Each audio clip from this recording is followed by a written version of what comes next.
Hello दोस्तों, welcome to Hindi study. दोस्तों आज के इस वीडियो में हम ओम का नियम पूरा सीखने वाले हैं। आपके एग्जाम में पूछ लिया जाता है कि ओम का नियम किसे कहते हैं, ओम के नियम का सूत्र क्या है, नियम का जो मात्रक है वो क्या है, ओम की परिभाषा एग्जाम में कैसे लिखनी है।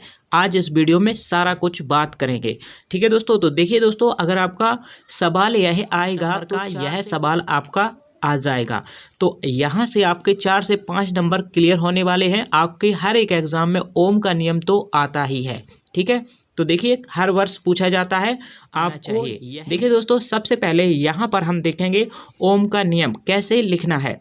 तो सबसे पहले देखिएगा क्या है, जर्मनी के एक वैज्ञानिक थे, उनका नाम था जॉर्ज साइमन ओम। यानी ओम का नियम इन्हीं के नाम पर पढ़ा हुआ है। ठीक है, याद रखेंगे कहाँ के वैज्ञानिक हैं, जर्मनी के वैज्ञानिक हैं जॉर्ज साइमन ओम।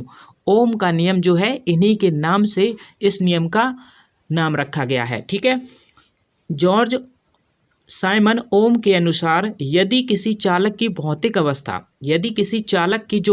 अवस्था है, जैसे कि ताप, लंबाई, दाब अपरिवर्तित रहे, तो उसके सिरों के बीच का विभवांतर v जो होता है, तो उसके सिरों के बीच का जो विभवांतर है उसमें बहने वाली धारा I के अनुक्रमानुपाती होता है।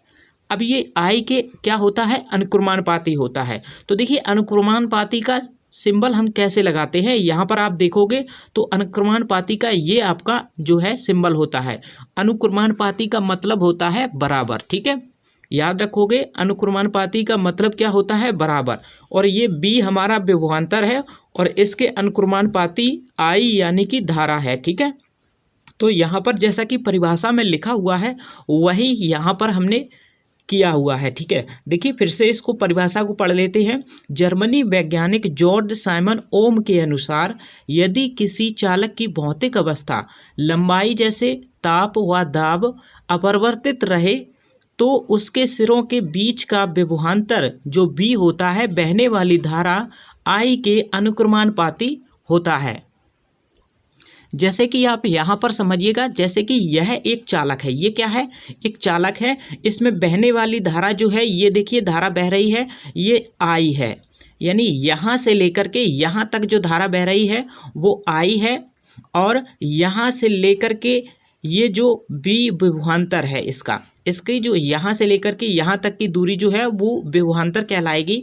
तो यह B और इसमें बहने वाली धारा जो होती है इसके व्युत्क्रमानुपाती होती है, यानी बहने वाली धारा जो है विभवांतर के व्युत्क्रमानुपाती होती है। तो यही इसी तरीके से यहाँ पर परिभाषा में दर्शाया गया है। ठीक है, अथवा इसे हम क्या लिख सकते हैं, देखिए अथवा में इसके बाद आपको क्या करना है, B बराबर कर देना है और एक नियतांक R लगा देना है। यह आपका R जो है वो प्रतिरोध है, नियतांक है। ठीक है, तो B बराबर आपका फॉर्मूला क्या बन जाता है, सूत्र आपका बन जाता है ओम का B बराबर IR। लेकिन आगे इसको देखेंगे तो यहाँ पर देखिएगा जहाँ आपको लिखना है R जो है एक नियतांक है। R क्या है, एक नियतांक है जिससे चालक का विद्युत प्रतिरोध कहते हैं, जिसे क्या कहते हैं, चालक का विद्युत प्रतिरोध कहते हैं R को। ठीक है, अब अतः अगर हम यहाँ पर R बराबर निकालेंगे तो R बराबर ये जो I है इसके V के बटे में चला जाएगा, तो R बराबर आपका क्या आ जाएगा, R बराबर V बटे I हो जाएगा। ठीक है, तो ये आपको इसके बाद लिख देना है। अब क्या करना है, अब देखिएगा आपका क्या हो जाएगा, विद्युत प्रतिरोध R का मान चालक के आकार, पदार्थ तथा ताप पर निर्भर करता है। यानी कि चालक के आकार और ताप पर निर्भर करता है। ठीक है, विद्युत प्रतिरोध का जो मान है वो आपका निर्भर करता है किस पर, चालक और आकार, पदार्थ तथा ताप पर निर्भर करता है। ठीक है, तो यहाँ पर आगे आप क्या लिख सकते हो, यहाँ विद्युत प्रतिरोध का मात्रक ओम होता है, जहाँ पर आप देख सकते हो जो कि ओम जो है यह इस तरीके से हम संकेत में इसको इस तरीके से बनाते हैं। ठीक है, यह विद्युत प्रतिरोध का मात्रक जो है ओम होता है और यहाँ पर हम क्या लिख सकते हैं इसको, यहाँ पर इस प्रकार से अगर हिंदी में चाहें तो इस प्रकार से हम लिख देंगे और यहीं पर हमारा पूरा नियम हो जाएगा। अतः यहाँ पर ओम जो है इस प्रकार से सिंबल में बनता है और विद्युत प्रतिरोध का जो मात्रक होता है वो ओम होता है, वोल्ट बटे एम्पियर, यानी कि ओम बराबर वोल्ट बटे एम्पियर, यानी कि आप विद्युत प्रतिरोध या फिर इसे हम आर से भी लिख सकते हैं, आर बराबर बी बटे आई, ठीक है।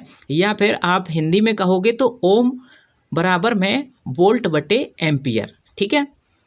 तो यहाँ पर यह इस प्रकार से आपको अच्छे से हैंड राइटिंग में इस तरीके से आपको एग्ज़ाम में लिख देना है, ठीक है दोस्तों। तो आपका यह ओम का नियम था। तो ज़रूर वीडियो को लाइक और बच्चों के साथ शेयर ज़रूर कर दें, क्योंकि मोस्ट इम्पॉर्टेंट यह क्वेश्चन है, आपके एग्ज़ाम में आता ही है। अगर आप इसको याद कर लेते हो, देखिए बहुत ही सिंपल है, अगर आप कर लेते हो तो आपके 4 से 5 नंबर कहीं नहीं जाएंगे, ठीक है। तो कैसा लगा वीडियो को लाइक और चैनल को सब्सक्राइब कर लें और शेयर भी कर दें अपने दोस्तों के पास, जिससे वो भी देखिए, अगर आप दूसरों का भला चाहोगे तो आपका भी अच्छा होगा, यानी आप अच्छा परसेंटेज बनाओगे अपने क्लास में। तो दोस्तों इसको शेयर ज़रूर करना। मिलते हैं अगले वीडियो में। Thanks for watching.